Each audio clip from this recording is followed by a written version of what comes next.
नमस्कार दोस्तों, last video में मैंने आपको सवाल नंबर 11 समझाया था। अब एक नए टॉपिक की ओर हम आगे बढ़ते हैं। टॉपिक का नाम है दोस्तों साझेदारों के बीच एकत्रित लाभ यानी अनामत और एकत्रित हानि का वितरण। दोस्तों, इसको समझाने से पहले आप मुझे बताइए चैप्टर हमारा कौन सा चल रहा है? साझेदारी का पुनर्गठन। तो याद रखना दोस्तों, जब साझेदारी का पुनर्गठन होता है तो ही ये सारी चीजें हम करते हैं। आगे आपने देखा कि हमने संपत्ति और दायित्व का पुनः मूल्यांकन किया। अब जब साझेदारी का पुनर्गठन होता है और यदि पेढ़ी के पास कोई एकत्रित लाभ यानी क्या दोस्तों? तो हर साल जो पेढ़ी का लाभ होता है वो पूरा लाभ साझेदारों के बीच में बांटने की जगह पे पेढ़ी थोड़ा लाभ अलग रख के उसको एक अलग खाते में ले जाती है, जिसको हम दोस्तों क्या कहते हैं? अनामत। सरल भाषा में उसको बोला जाता है बचत। तो हर साल पेढ़ी के लाभ में से कुछ लाभ अलग रखा जाता है, उसे कहा जाता है एकत्रित लाभ या उसे कहा जाता है अनामत।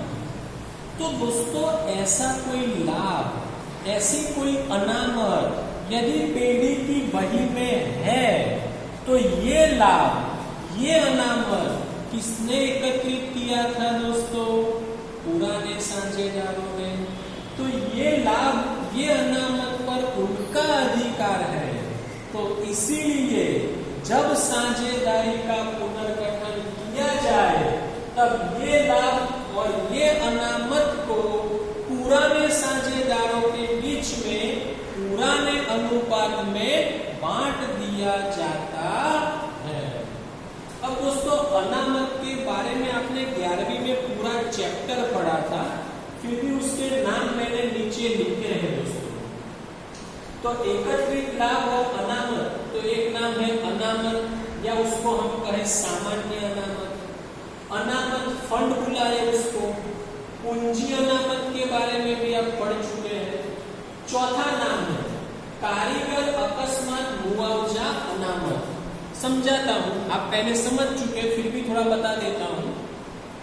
पेढ़ी में काम कर रहे कारीगरों को काम करते समय यदि कोई अकस्मात होता है तो हमें उसको मुआवजा देना पड़ता है।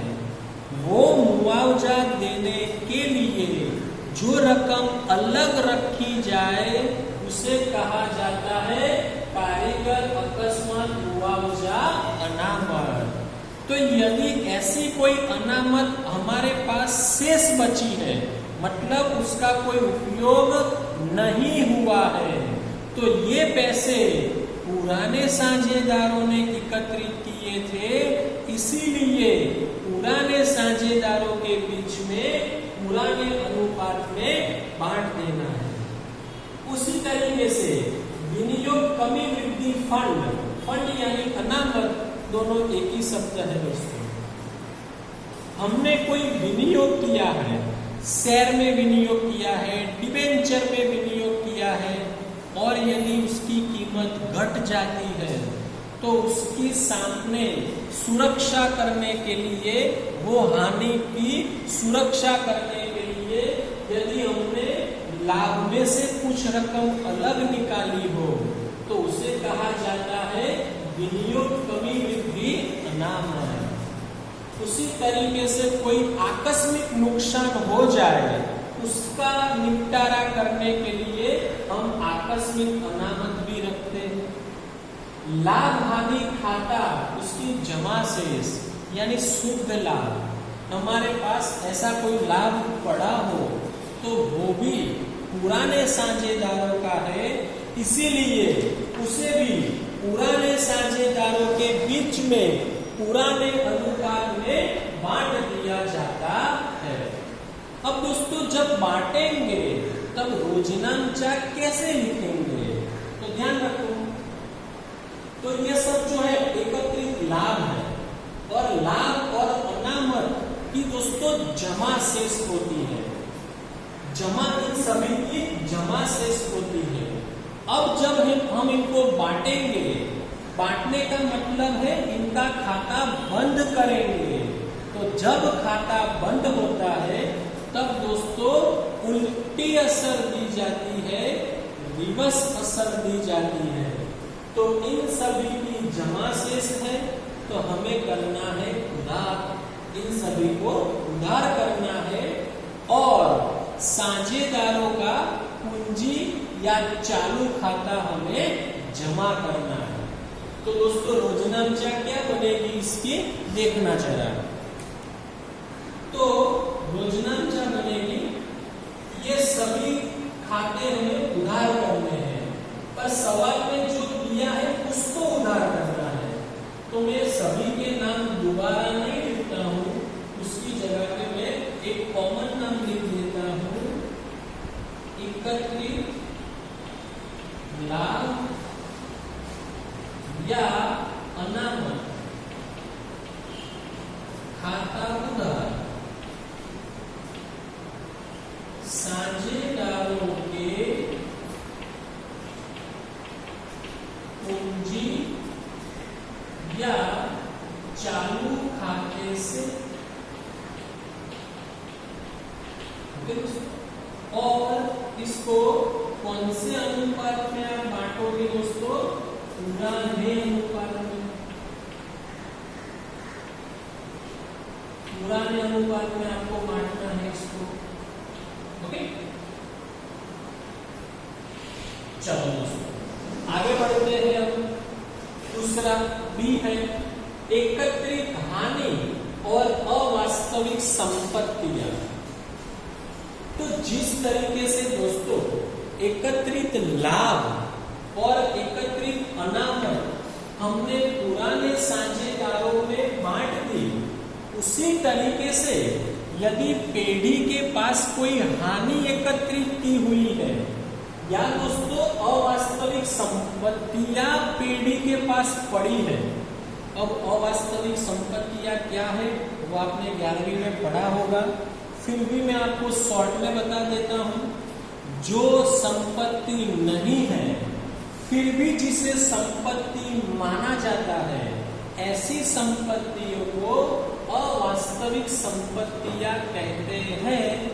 अवास्तविक संपत्तियों का दोस्तों भौतिक रूप से कोई मूल्य होता नहीं है, उसको बेचने से हमें कोई नगद या हमें कोई रुपया मिलता नहीं है। तो उसमें कौन कौन आएगा, तो एक लाभ हानि खाता, उसकी उधार शेष यानी शुद्ध हानि। फिर ये जो तीनों नाम है वो अवास्तविक संपत्तियों के नाम है। विज्ञापन अभियान खर्च खाता, संशोधन विकास खर्च खाता, और शेयर और डिबेंचर पर बट्टा खाता। तो यदि ऐसी कोई भी संपत्ति या हानि हो तो उसे भी पुराने साझेदारों के बीच में पुराने अनुपात में दोस्तों बांट देना है। तो उसकी रोजनामचा क्या लिखेंगे, तो इन सभी की उधार शेष है, उसे हम जमा करेंगे। पर इन सभी की जगह पे यदि मैं सिर्फ इसी का नाम लिखूंगा, सवाल में हमें जो नाम दिया हो वो लिखना है, और साझेदारों का पूंजी या चालू खाता हम उधार करेंगे। तो रोजनामचा बनेगी दोस्तों साझेदारों के पूंजी या चालू खाता उधार एकत्रित लाभ, एकत्रित हानि या अवास्तविक संपत्तियां संपत्ति खाते से। अब इसे भी दोस्तों साझेदारों के बीच में आप कैसे बांटोगे? पुराने अनुपात में। ओके, ध्यान रखना दोस्तों इसको। चलो, एक लास्ट बात आपको याद क्या रखनी है, तो एक नाम है दोस्तों कारीगर लाभांश फंड। अब ये जो नाम है ना, वो आपको अनामत जैसा लगता है, कारीगर लाभांश फंड, पर ये कारीगर लाभांश फंड अनामत नहीं है दोस्तों, वो दायित्व है। अब ये है क्या? कारीगर लाभांश फंड है क्या? मैं समझाता हूं। हमारी पीढ़ी में काम करते कारीगर जो है, उनको प्रोत्साहन देने के लिए, अभिप्रेरण देने के लिए हमने उनसे क्या कहा था कि भाई जो आप पीढ़ी का जो भी लाभ होगा उसमें से मानो 1% लाभ आपके बीच में बांटा जाएगा, कारीगरों को दिया जाएगा। तो पीढ़ी का जो लाभ होता है उसमें से हम हर साल 1% निकालते हैं और उसको एक जगह पे इकट्ठा करते हैं, जिसको कहा जाता है कारीगर लाभांश फंड। अब ये कारीगरों का है, इसीलिए इसे पुराने साझेदार बांट सकते नहीं है, हमें ये कारीगरों को देना है, इसीलिए पीढ़ी का ये दायित्व है। तो भूल से इसे आप बांट देना नहीं। तो मैंने नाम लिखा है, देखो दोस्तों, कारीगर लाभांश फंड पीढ़ी का दायित्व है, इसलिए उसको साझेदारों के बीच में नहीं बांट सकते।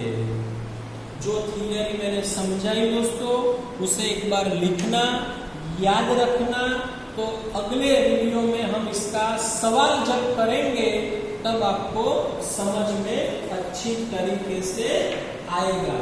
ओके दोस्तों।